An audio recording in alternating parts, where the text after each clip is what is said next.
good to go? Says I don't live in know. the I'm not town. gonna say we're good to go quite yet because it shut down the first time I did it.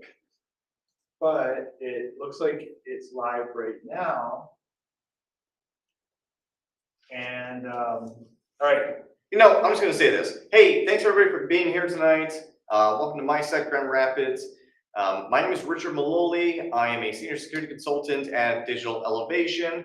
I enjoy being here with everybody, being a co-leader here with Esquire, running the live stream. This is a great time for all of us. So just a heads up that tonight we're gonna have a presentation from Colby. I'm looking forward to seeing and hearing more about your trip to Antarctica and other life experiences, hopefully. Just as a side note as well, next week, Friday, is the MISEC convention. If you haven't gotten your ticket yet, you can still do that, right? I don't have a link, but you can Google it, it'll be out there. I'll be there for the day. Hopefully I'll see other people there as well. It's a good time to come together. Without, outside of that though, the goal here of this group is for information security professionals to come together to collaborate, to learn, to network together as well, and just grow this profession. I believe that we are good hackers, we are ethical people, we have good morals, and the idea here is to network together and improve the world. With all that said, I'm going to welcome Colby for his presentation today. Thank you so much. Thank you, Richard. Thank you, everybody, for having me tonight. Richard actually kind of was a genesis of this a couple times ago.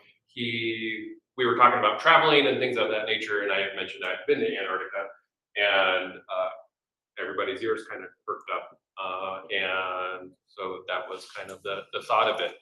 I haven't thought about this trip in several years. It's been about 13 years since I took this trip. So there's going to be a lot of stuff that I will probably either gloss over or not think about. If you have any questions about this, or anything I don't bring up, just ask right away. As people have told about me, I have a really good memory, but like I said, this has been quite a long time. Come on in. Not the top level. So you do. Yeah, I do. have a seat, man. Have a seat. I think we're out of chairs here.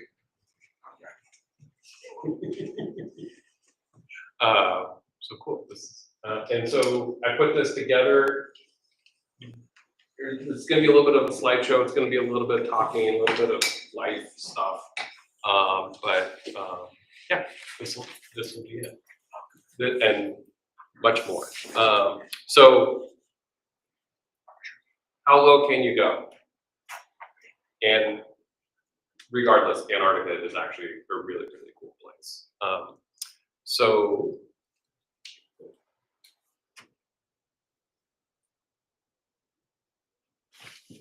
there we go. So who am I? So a little bit about myself, just to set everything up. My name is Colby Perry. I moved to Grand Rapids in the middle of lockdown at the end of May 2020. My wife and I, she grew up in this area. Prior to actually in the fall of 2019, we were visiting, and I threw out the idea if she would want to move back here. I had been in Seattle for 20 years. We met in Seattle about 10 years prior, and she never thought I'd want to move. And after 20 years in one city, I'm okay with moving on, and we've been here ever since. I work for a small contracting firm on behalf of Dell. To give you a little background, my day-to-day, we work for our client is actually a really large employer, not necessarily in this area, but we do a lot of IT service management, a lot of more in the asset management realm, talking about acquisition and deployment and the disposition of assets. If you ever have questions about that kind of stuff on a large scale, please reach out. I've got 20 plus years in it at this point. You can find me on the MISEC Discord. My username is Colby. That's not how I spell my name technically, but that is how I spell it on there. There's my LinkedIn, and that picture is of me at Diamond Head in Hawaii about a year and a half ago. First trip that I really took since COVID, actually. I met up with a couple friends I hadn't seen since moving from Seattle. And one morning, me and a buddy, we hiked up Diamond Head, first crack in the morning. If you know anything about that, it is chaotic to say the least. There's been talk about the national parks going to reservation system. This park has actually implemented that for very specific reasons, because it is very small and it gets very chaotic very fast. And that's Honolulu proper down there. It's really cool. So for me, it's important to understand who I was actually. And the reason I say this is because I took this trip in the December of 2010. December of 2010, I was freshly divorced. I was married for just a couple years to my first wife. Ironically, I was working the same job I have today, doing more things than I ever had done before. And I was very young. I was married at 27 and divorced by 30. It's a lot. And at the time, I loved photography. Yes. Oh, no. I loved photography. I had a bit of disposable income, and I just loved digital photography. I was slowly getting into analog photography and things of that nature. What camera brand? At that time, I was using Canon. I was using probably I had a 7D and then a 5D Mark II and a 5D Mark III. I had quite a few lenses over time, and then at some point I just got really frustrated and creatively, and I sold it off for the most part. And I deleted the majority of my photos, including my photos to Antarctica.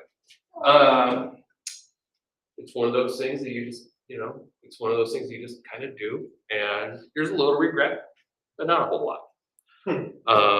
So the funny thing about this was and I'll get to this now since it makes a little more sense. This trip was in December of 2010. This trip logistically was an entire month of December. I left on December 1st. I left Seattle December 1st. I came back December 25th. Wow. I booked the trip in January and in 2010. And I called up my boss and I said, Will, I want to take all of December off. And he was like, what? Why? Well, I want to go to Antarctica. Oh, okay. Okay, that's cool. We just need to get stuff, get somebody trained up and all that, and so you have coverage. It's like, okay, that's cool. And he was totally fine with it. And he's my boss to this day. Funny thing is, so one of my major duties was to make sure our network at our warehouse was operational. We had, at the time, DSL service from the local carrier. Literally the second day I left, I was gone, the modem crapped out. And I hear about it to this day. Can't go on vacation. And fortunately it was rectified within, a day or so. But it's one of those things where it's like, as a person, you're always freaking out about, being able to go on vacation. But in reality, you can go on vacation. Somebody's got it. So, yeah. So we're going to learn a little bit about geography. I'm Ed O'Neill, and today I'll be reading How I Learned Geography. So we all know about Antarctica, but we don't know how big it actually is. We see it on a map and you're like, it's not really that, doesn't seem that significant. The maps are a lie. Maps are a lie. People will often get confused that, Antarctica is the North Pole. No, it's not. It's the South Pole. And to give you an idea how big it is, what?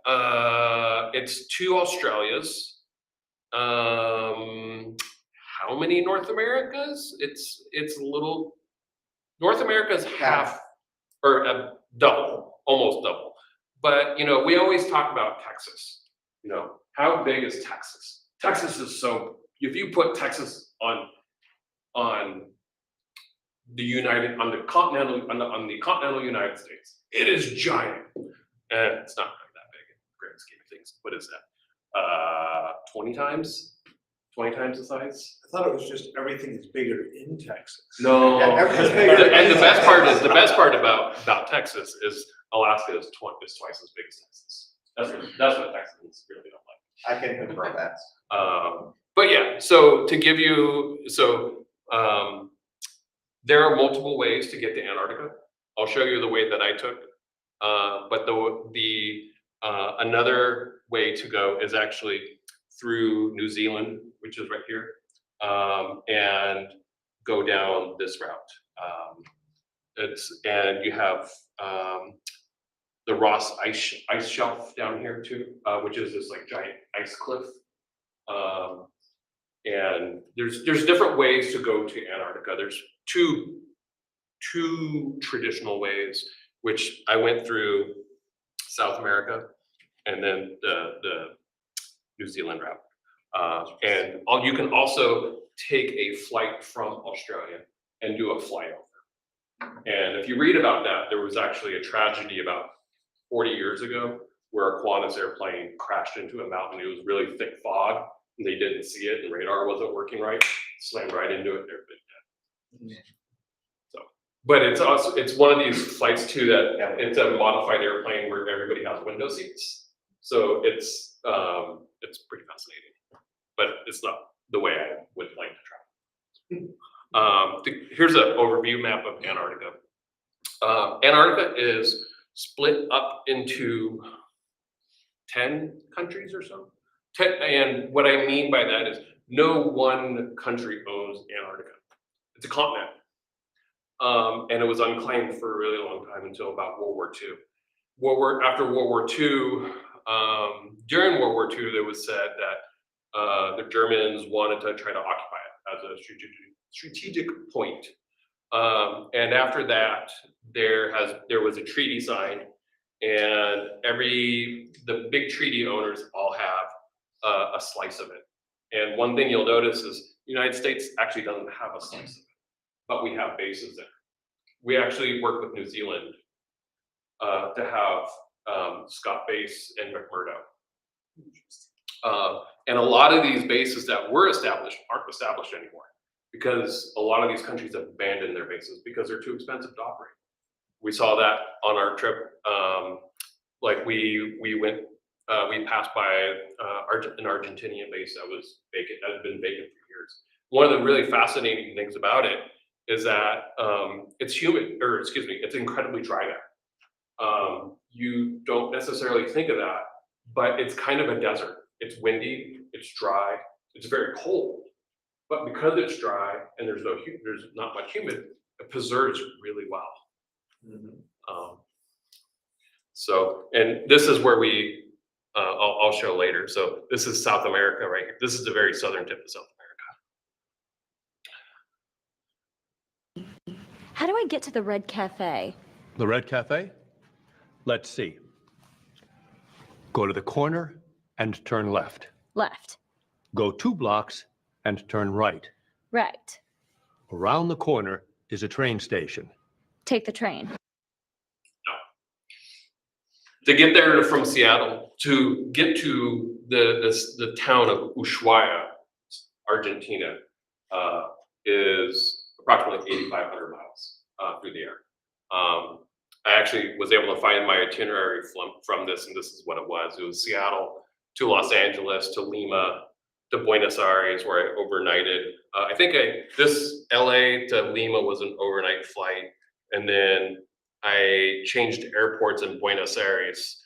At the time they had two international and local, and I remember getting in, taking the bus from one airport to the other, and then pretty much just my flight was the next morning, so it was just like just gonna spend the night in this random small airport, and then took the first flight from Buenos Aires to Ushuaia, which is this town that was that's basically established for this industry, for the tourism industry of taking cruises, these cruises to Antarctica, and it's also like the southern point of Patagonia too. Some really, really, really fascinating stuff. And here's a better picture of it. So Ushuaia is right here, and it's in Argentina, and it's in this area called Tierra del Fuego, which means fire islands. And it was a little history lesson. So before the Panama Canal was established, so we're thinking gold rush era, mid 1800s, when one of the ways for people to travel to the West Coast from the East Coast was through this area. And you can see in this picture right here, these trees are not bending. They're growing that way because it's so windy. Because what you have right here is the Pacific Ocean. Right here, you have the Atlantic Ocean. Right here, you have Drake Passage. Drake Passage is one of the roughest seas in the entire world.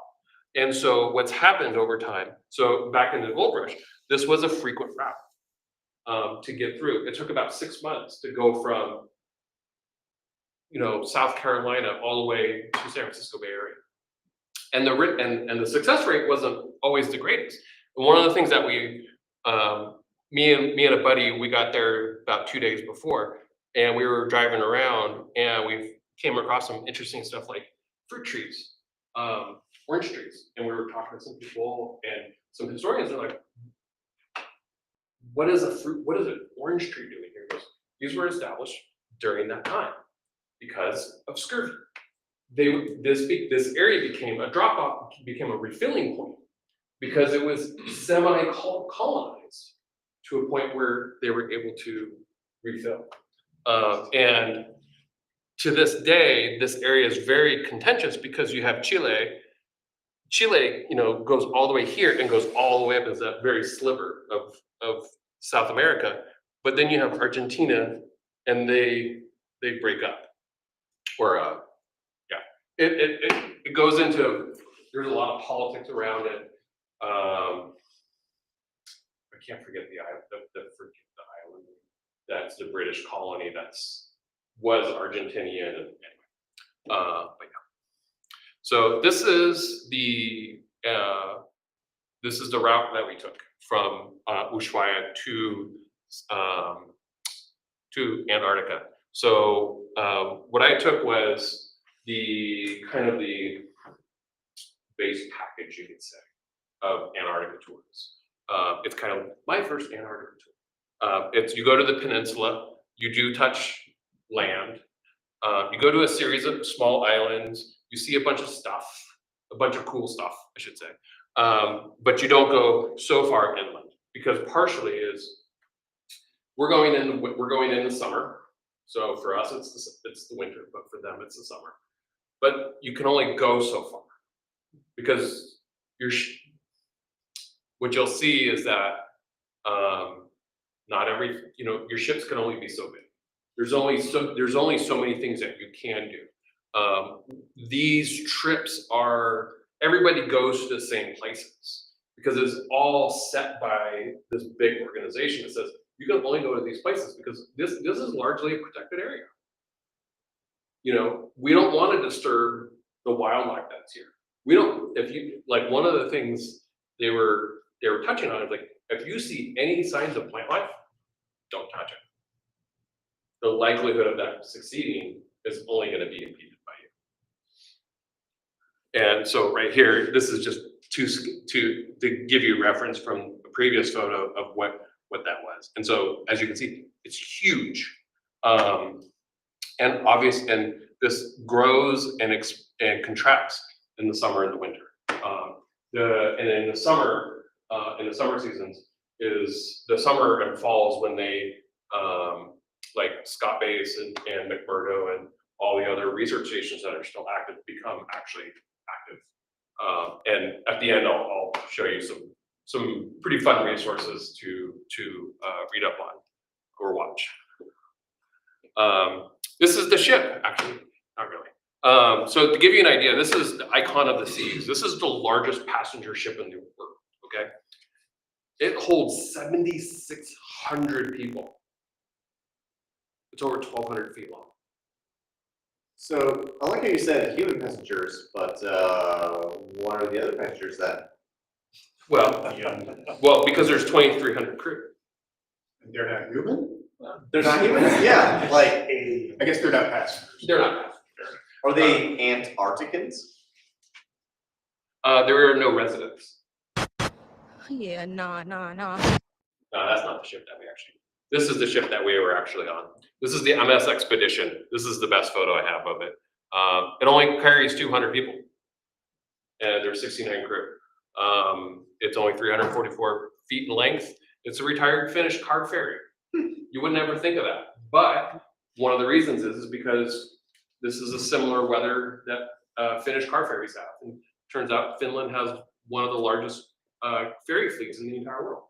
And so, and what some of the stuff they do is, I remember seeing it from the backside, and you could see the hatch come down that you see on ferries, car ferries. It was really, really fascinating. So, yeah. This was the very first picture I took when we started getting to land. We took about 2 days, take about 2 days to get through the Drake Passage. When we went through the Drake Passage, it was pretty easy. It was pretty darn easy. I was on, I had initially taken Dramamine, as that was pretty common for everybody. I did not like it whatsoever. It like screws with your ability to like touch finger, like basically like you can't, you're off, and it just doesn't feel good. And if you don't need it, it's not really recommended to take it. I think I had something else. Let's get it started in here. What do you think? When you think Antarctica, you think penguins. Heck yeah. Yep. They're so cute. This is a chin strap, as noted by its chin strap. That's a Gen 2. You may have seen it before. They're incredibly stinky. These, so birds, they're a flightless bird. They mate for life. They'll have a single mate. If you've never seen March of the Penguins, yeah, fascinating to watch. They live in what's called rookeries. Sea lions kind of live in this similar situation where there'll be tons of them in a giant community. And to give you an idea, so that brown, like, you're like, oh, this is cool. They're like markings. No, it's not. It's poop. It's poop or dirt. They're very territorial. And so like if one male is going after another male in like fight, like they will like poop on each other, or what they'll do is they'll slip.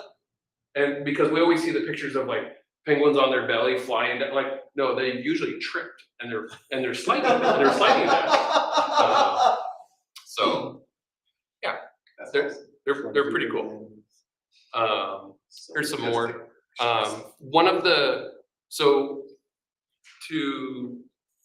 Part of this trip, what you do is you take every day, once you've gotten here, you take 2 trips a day. And what they do is they scout it out.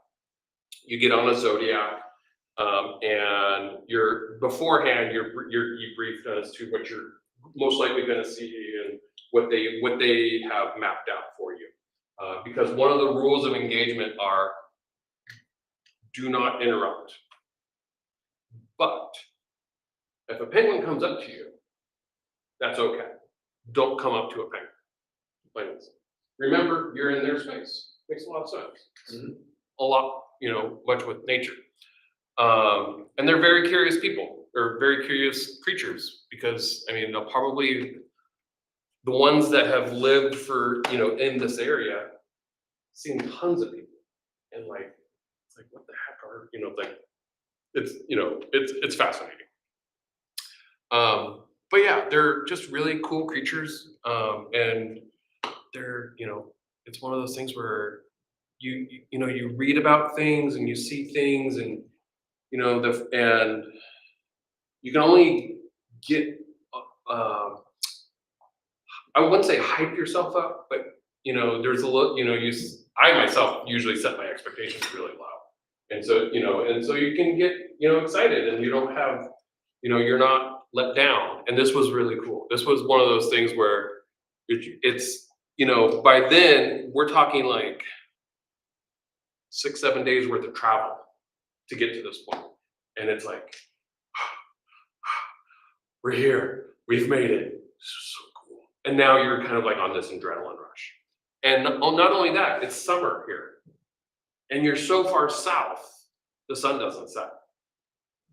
So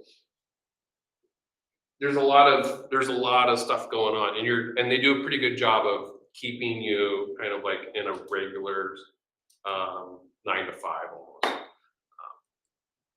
This was probably my favorite photo from the whole trip. We had taken a Zodiac out, and everything just kind of lined up, literally and figuratively. It was one of those things where it was like, oh my God, this is so cool. And it got the ship in the background and the ice floats. And the crazy thing is, they're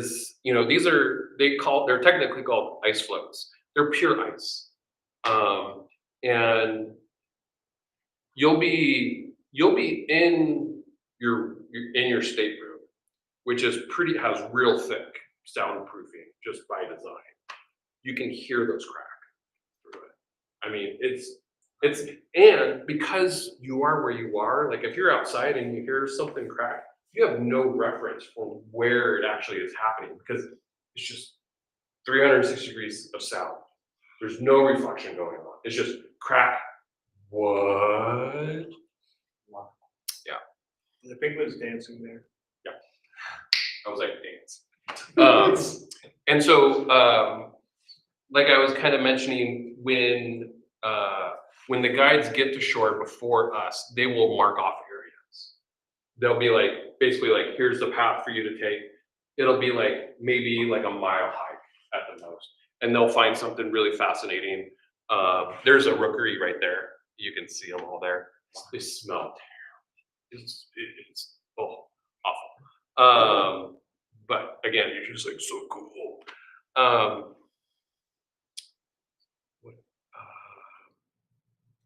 So that guy right there. So that was one of the fascinating things is, we all, with ice floats and icebergs, you could see how big they were down below because the water was so clear. We were in the Zodiac, we were coming by, and there was a small chunk of ice, and one of the guys took it, and they took it to the bar, and they made ice cubes out of it. That stuff is like, it's totally fine to do because it's already broken apart. If they were to go up and chip it away, that'd be no dice. If I ever had to do this, if I had the opportunity to do this trip again, they offered a kayaking package. I've kayaked maybe once in my life, but I would learn to sea kayak.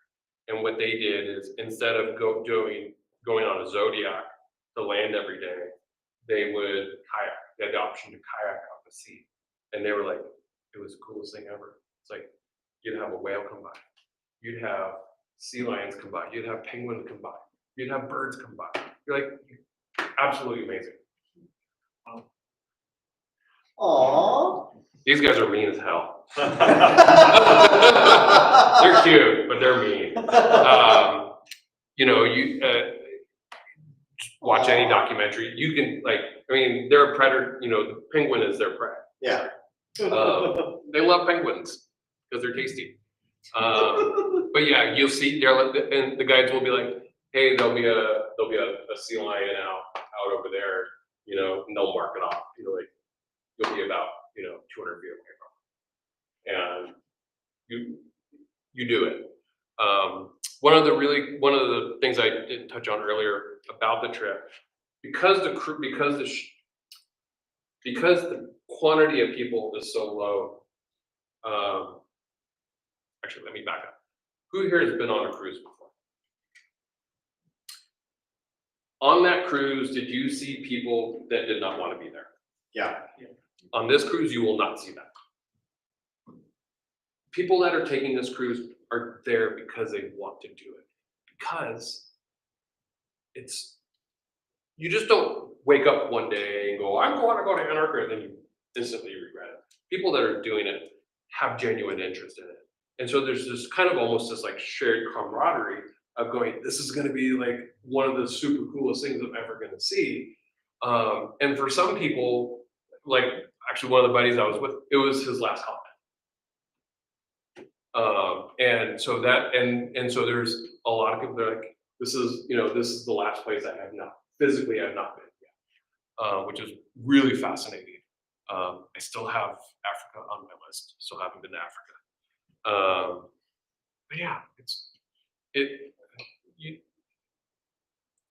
and a lot of the people that were there are physically able to do even the lightest of hikes. When we were on, a lot of our guides had worked on larger ships that cost a lot more money, that cater to a wealthier, more established clientele. Talking like $30,000, $40,000 for the trip, for like Lindblad and things of that nature, where they have like submersibles and things like that, where that's them. This was $5,500. It's not that bad. No, it's not. And they were like, what the guides were saying was they enjoyed our groups more because we're able to do the things that the guides are designed to be able to do versus catering to the lowest common denominator, unfortunately. Which, it's like, so it's not a young man's game, but you got to be in shape. You can be 70 years old and still be in shape. Mm-hmm. My mom has a cousin, she and her husband are in their 80s, and they've been running marathons. Yeah, and they still run them today. They've run marathons on Antarctica. Yeah. This is the quote unquote end of the whole thing. There's a few resources on Instagram. There's these two accounts, Simply Antarctica and Maddie K. Jordan. They're both research scientists on some of the bases, and they post on a regular basis. So to give you an idea, like we at the time we had Iridium satellite service. I think we paid 50 cents a megabyte. These guys are posting like a billion times a day, and they document like how they get there from New Zealand, like on C-13, on like C-130s and stuff like that, to like just how do you do stuff? I mean, it's super fascinating from a human perspective about what it's like to work there. I mean, it's just not, if you've ever seen The Thing. Is it The Thing? What's the John Carpenter? The Thing. Is it The Thing? Yeah. Yeah. It's based, with Kurt Russell. My photos, which we can peruse through, is on Flickr, flickr.com/ColbyP, and then go to albums, and then Patagonia and Antarctica. There's a really fascinating book that I read leading into this trip. It's called Big Dead Place. It's written by a guy who was a sanitation engineer, AKA trash man, who did a couple stints of I think he did 2 years of wintering there, as well as in the summer, and wrote a lot about the politics of of working in Antarctica. A lot of at the time, it was all managed by like Lockheed Martin from an employment perspective, and they were really dicks about it. Like if you got fired, they'd be like, okay, we're gonna send you back to the mainland, but you're gonna foot the bill. I was like, that's bogus. So if you guys want, we can go ahead and Heck yeah. Do the photos. Heck yeah.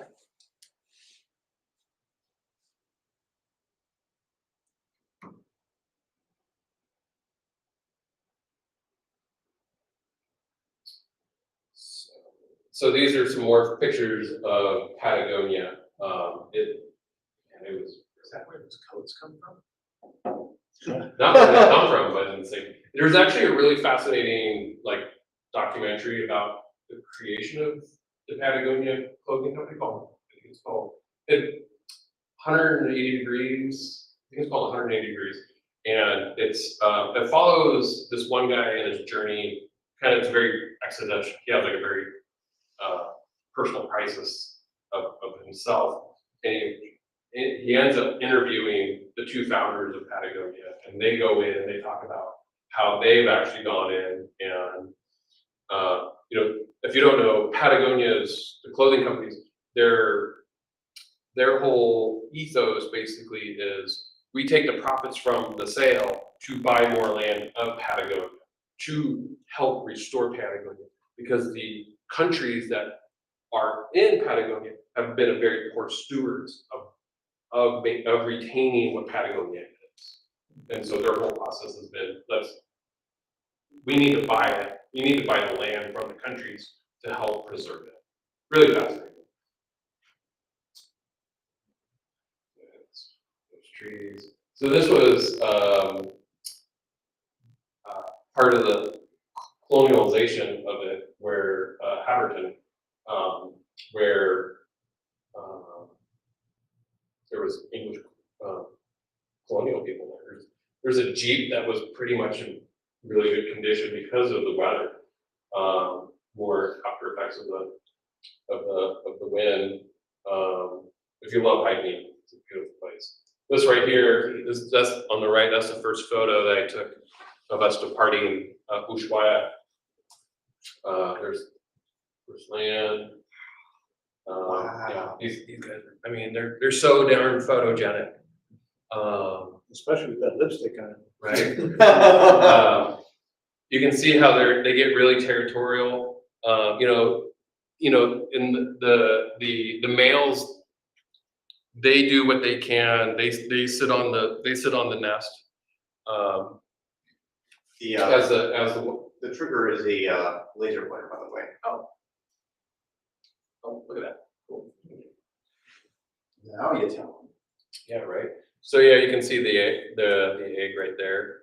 Man, that shit smells. them. There's so much poop there, man. That's a Everything lot of else poop. was like, there was a lot of snow, and then there's. Oh yeah, exactly. Poop and rocks. And so actually that's the funny thing. So when we were there, I think it snowed maybe one time.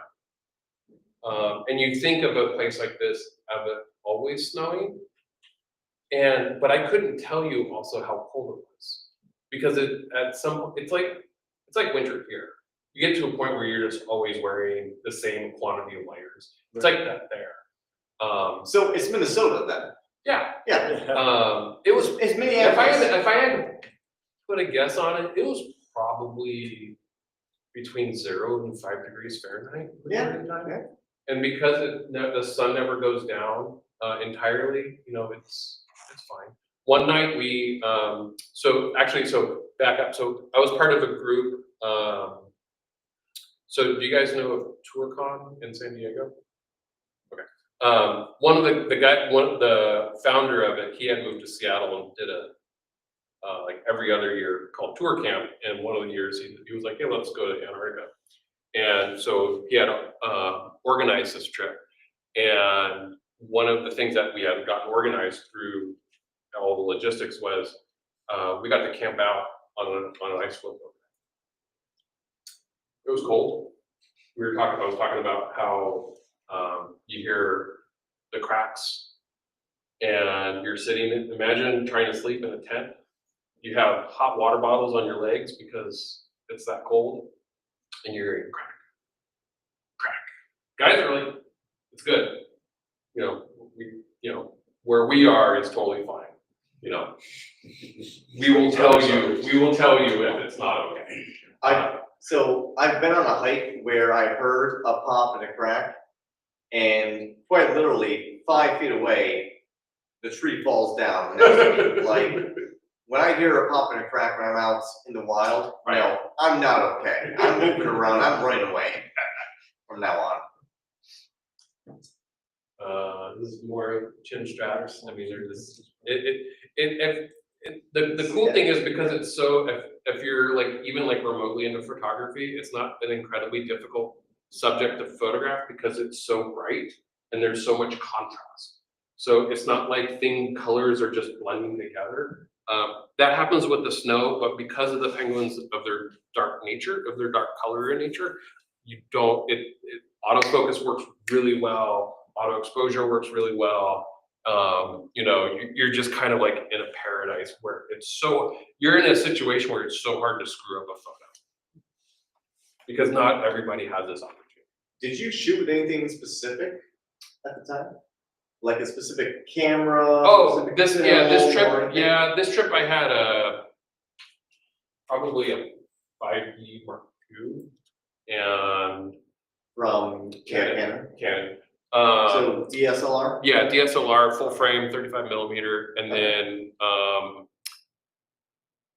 a 70 to 200 f2.8, and then a probably 17 to 40 f4 lens, and then probably something in the middle. I think I had a 24 to 80 2.8. Yeah, and then I had a laptop with me because I only had so much CF storage, and so I had a junky laptop with me with a couple external hard drives. I think I had like 1 terabyte spinners with me Okay. for storage. CF is compact flash, for those that don't know. They look like Game Boy cartridges. Yeah. Actually, I still have one. It's a step up from actual. I got some. This, just various penguins. Fighting. Oh, wow. I mean, Wow. yeah. I mean, these guys are just they're like I said, they're really hard to screw up. That guy just wants a hug, apparently. Like, I mean, He's gonna take off. You can just right. Is he a SpaceX rocket? I think so. So one of the I had touched on something about World War II and how Nazi Germany was trying to take over the land as strategic. And one of the things that they had with what had been said is that they actually leafleted Antarctica. Oh. The one on the right is one of my favorite, where you're just like, you're just like, Getting out of here, boys. yeah, get out of here. Oh, wow. There was something in the news recently, in the past day, a king penguin had came on to shore in Australia. Yeah. Looking for food. It's the first time that they've seen king penguins on mainland Australia. I saw that. And king penguins, and the crazy thing is, king penguins are much more inland to Antarctica. So for them to swim as far as they did, I think they said they swam like 2,000 miles in search of food. Is there a food shortage on Antarctica? Well, so good question, actually. So may not be. It might be. It could be of various things. So penguins eat krill for the most part, which are very, very small, like shrimp. Yeah. It's the same thing that like blue whales eat, and other whales. And so if whales are eating majority of their food, there could be issues. Also, if that penguin's literally not getting along with others, they can get kicked out. one of the rookeries, one of the last days we were touching shore, we saw there was, they've been coming to this place for 30 years and there was a rockhopper penguin in a Gen 2 colony. A rockhopper penguin looks like a punk rocker, has like this like yellow spiky hair. There were no other ones in that colony, in that rookery. But that rookery took it on. Interesting. Really, it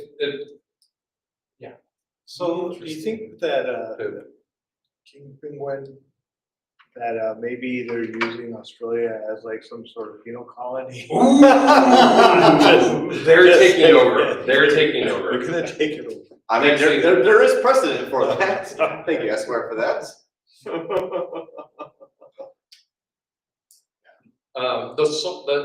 The one of the really interesting things is the water it's obviously salt water. Yeah. But because you're so close to the freshwater source, it's less salinity.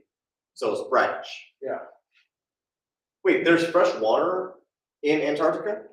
You have your fresh water coming from ice floes. Oh. I figured that the ice supposed to be salt water. It is salt water. It's salt water by design.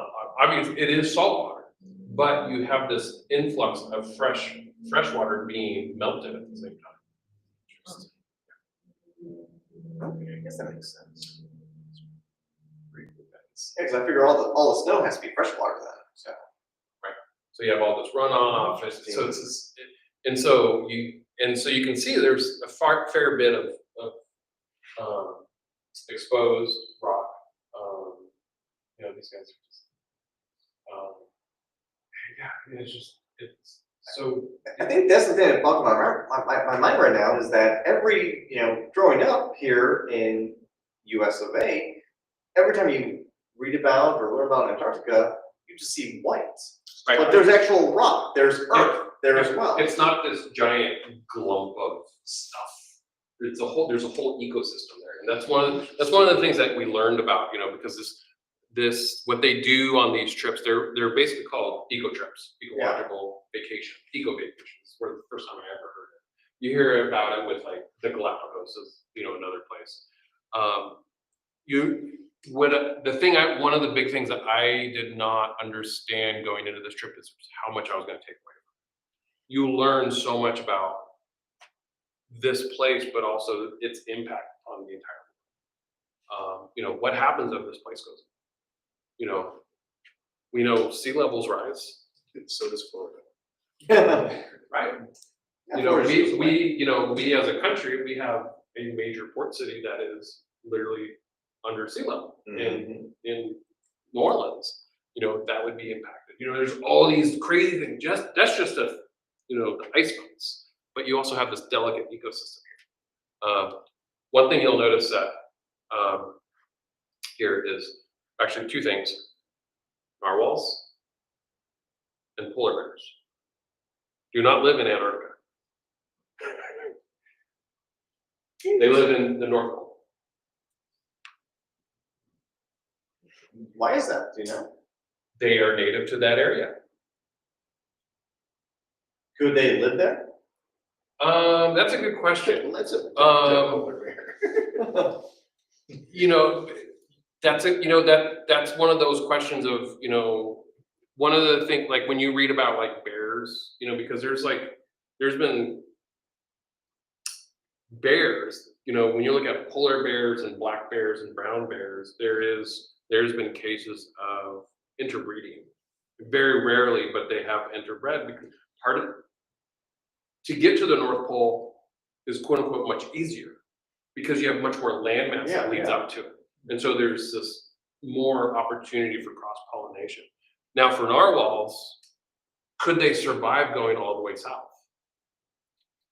How do they get all the way south? Do they have to go really far deep into the sea to get cooler weather, to get cooler air or water? I don't know. Do they have food source all the way going down?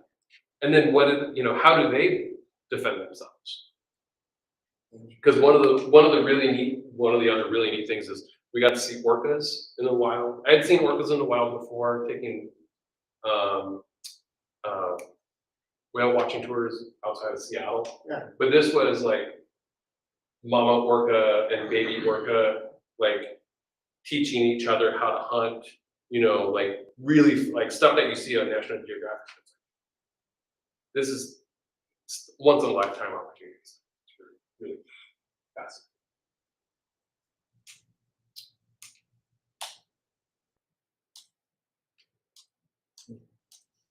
So this was a big trick to get us to subscribe to your Flickr Yeah. Actually, the funny thing is when SmugMug bought it, they were like, you need to go in and claim it. I haven't claimed it. And so I was going through the process last night to try to figure out how to claim it. And like, well, show us one of the photos that's on the account, then show us your basically proof, yeah, of a film scan or a digital negative of some sort. That's so cool, though. There's a photo in here. So this is base brown. So this, what I was talking about before, this was a base that was established by Argentina. You can tell by the colors. That's the Argentinian flag. This had been abandoned for about 20 years already. Like I said, Argentina, when you look at a lot of these South American countries, their economy has done more this than this. And one of the first things to go is research stations. And so they just kind of just give it up. And, you know, basically abandoned. But because it's so dry, there's a level of preservation that's still there. So you can see like, right there, you can see like copper veins. So one of the things that they established was countries can do exploration digging. They cannot dig for commercial. They can explore, like, so the theory is that like there's oil there. They can explore for scientific reasons, but they can't do it for nationalistic reasons or gains. So it's one of those things that's keeping it the way it is, which is really amazing. The one thing we can all agree on is let's not exploit this one uninhabited place. Right. So exactly. So Exploit like everywhere else. we see that we hear about that in Alaska with Anwar. and this is a place where we're seeing this actually happen. That's One of the last days we were there, we took, instead of going to land, we took the Zodiac out into this like place where there was a bunch of ice floes, and they were telling us, so right here's a glacier, and these guides have been coming here for 30+ years. We were talking, like, you know, talking about different experiences with not naming names on guests, like, yeah, we've had politicians come out and say, oh, you know, climate change, you know, climate differences are, you know, climate's not changing. Goes, yeah, actually, like 80 years ago, this glacier went like 300 feet out. Like, Holy cow. and now it's not. You know, that's not normal. You know, we know that's, you know, that is climate change in a way that would not be happening naturally, unfortunately. But yeah, I mean, you can see like these huge mountains that you see, like, and it's just so captivating. I mean, it's like you're at sea level and you're seeing these things, you know, all the way up close, and you're just like, I am such a small human being. It's really fascinating. Right here again. This is all I mean, I don't even know how tall these were. They were maybe 2,000 feet. But like here, 2,000 feet mountain is giant. You know, here it's not so much. I think the tallest mountain is maybe 13,000 feet on mainland island, on mainland Antarctica. Probably wrong on that. Yeah, the scenery. Ooh, it's one of those things where you're just like, it's so untouched. You know, it's like going on the backside of a ski mountain. Nobody's been on it all year. It's like the snow is just as smooth as it can be, and you're just like, this is real. I mean, it's kind of, there's a level of surrealness to it. It snowed one of the last days. It was fun because a couple of the people were from Australia. If you've ever traveled internationally outside of Australia, sometimes when you find one Australian, you'll usually find like a group of Australians for just the way they are. The Kiwis come together. Right. And one of them had never seen snow before. Had never seen snowfall before. Because they live in an area where snowfall does not really happen. I never saw snow fall until I was in my 20s. You know, not everybody has that opportunity. You know, when was the last time you had a non-humid summer? Not Michigan. Yeah, even like on my screen, you can see it's a little darker, but I mean, this is about as dark as it got. That's mainly just because it's overcast. That right there is the captain. That's just passenger. But yeah, it was, I think, if I remember right, there were maybe work of that. This was, yeah, the Vernansky station. I think I got a passport stamp from here. They were giving out passport stamps wherever we went at the various bases. You give them like a couple bucks. You know, it's like it's the entertainment for them for the day, basically. Yeah. Oh, I think this was like Ukrainian or something, and they were giving out shots of vodka or something. Yeah, because Ukrainian is vodka.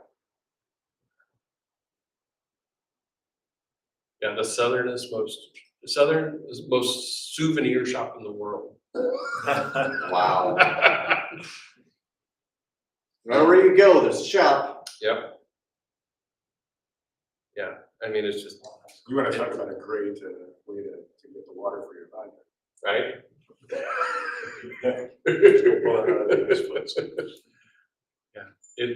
Yeah, I mean, it's one of these things. I was actually just recently, that's another favorite photo of mine. My wife and I, we were at a work event for her recently, and we were talking to some random couple, and they were talking about how they had gone to New Zealand and recently, and we've been a couple times, and I had mentioned I had been to, one of them I think had mentioned that they had read about going to Antarctica. And I was like, oh yeah, no, I've been, and it rekindled some memories, and going through these photos has been a lot of fun, and going through, trying to figure out what to talk about, because it's such a hard, like I said, it's been a long time since I've done this, since I did this, that it's fun to go through, all these.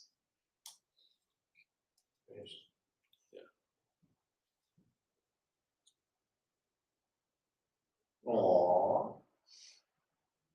I think this nostril was gone.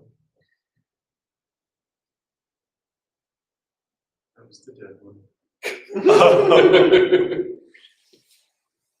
Yeah, you can see how clear the ice is. And it's just surreal. I mean, it really is.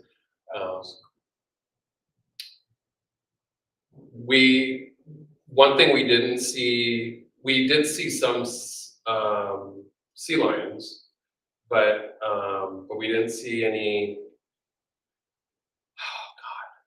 Elephant seals.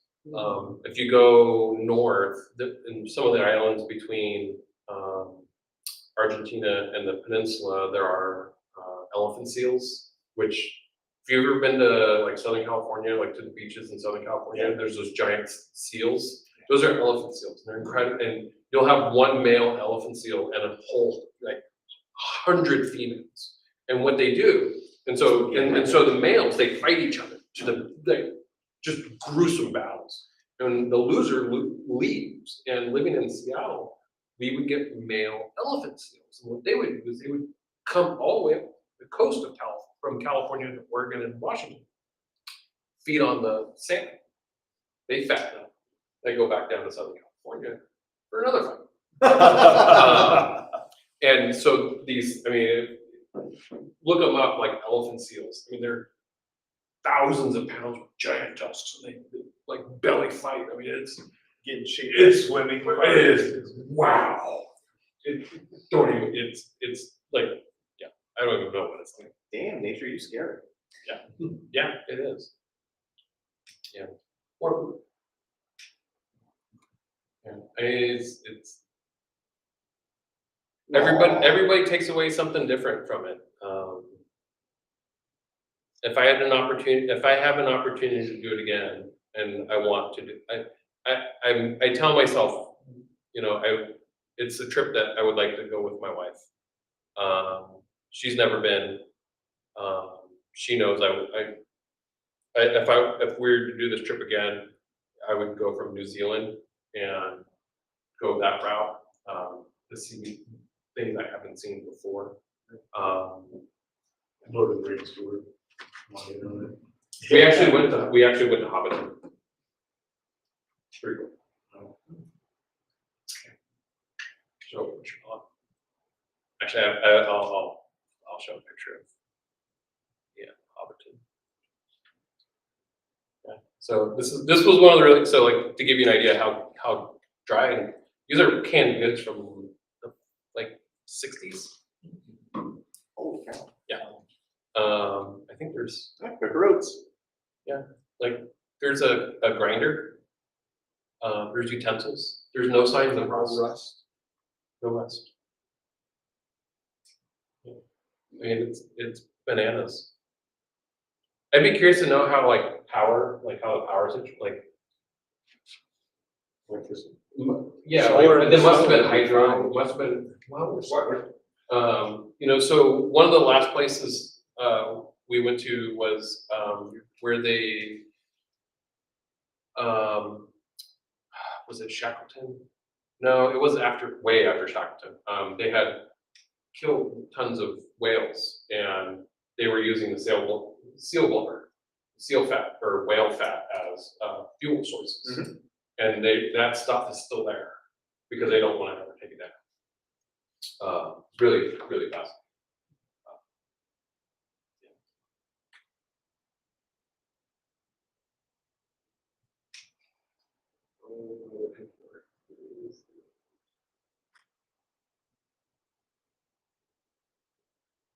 It's been a few years since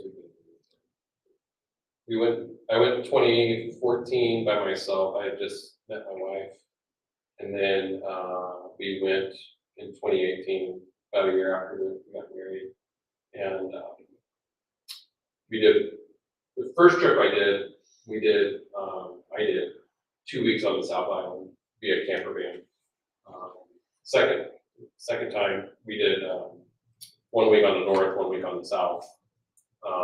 South we just drove, and then on the second we did a camper van in the Wellington airport. So in Wellington is where Weta is, the special effects and production company that did all the post-production work. Is all New Zealand, and they're based in Wellington, and that's smog. They have a giant animatronic smog head, like in the airport, and the eyes move. It's freaking crazy. There's a replica of Gandalf and Eagle. Just what's that? Hobbiton. That's so cool.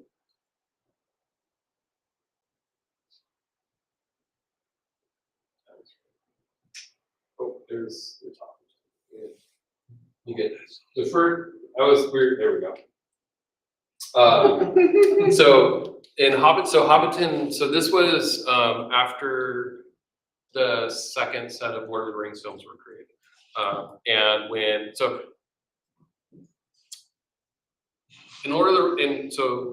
Hobbiton was so it was all filmed in New Zealand. Hobbiton is private property. And when they did the original 3 films, their intention was to tear it down. It was dairy cow land, but as people started to figure out where it was, they were like, people started visiting. But the contract between New Line Cinema and the dairy farmer was, no, there is no profiting from this stuff, and you are to return it back to the land that it was. And if you know anything about movie production, when they build stuff temporarily, it's built with like balsa wood and like pine. It's designed to just disintegrate. So when they decided to do the second batch of films, they came to an agreement with the dairy farmer, with New Line Cinema. We want to preserve this space as the movies, but we also want to use real construction materials, but we also want to form an agreement so everybody wins, the farmer and the production company. And so they do official tours. As much as this isn't like my kind of thing, and I'm not a big tour person, and Lord of the Rings isn't my thing, this was really cool. So you get the whole area where they have the bar and all this stuff. This door right here is the only door that opens. Interesting. The rest of it's just set. Exactly. And so that door probably opens up probably like not even a 20-degree angle. But yeah, the tree right there, which is the same tree that Gandalf is in at the end, that's fake. But it was said that when they were scouting locations, Peter Jackson was with his location director, location scout. They were going through on helicopters, and they had a rough idea of what they were looking for geographically, and they found this plot of land, and they were able to make it into what they wanted to. And at the very end of the Return of the King, the two main characters they're in the tree and they're watching the sunset. They were actually geographically, that's not right. Sun doesn't set that way. Right? They reversed it. And so, but people over time, locals were able to figure out where this was. And so they started visiting. And but yeah, this is one of the really weird things was there were a handful of Chinese tourists on our route, and they were saying it was pretty common for them, for Chinese women to be in their wedding dress and get wedding clothes. No, ever. It's almost like a braggadocious thing. Really weird. Interesting. But yeah, I mean, New Zealand is it's a beautiful place, gorgeous. If you like national parks, hiking, South Island, there's nothing else like it. I want to go back.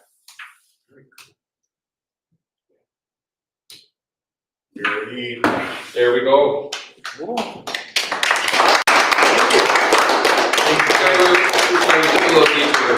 Yeah, I like travel. Travel is a lot of fun. Take it each one out. All right. That was very cool. Thank you for sharing. At least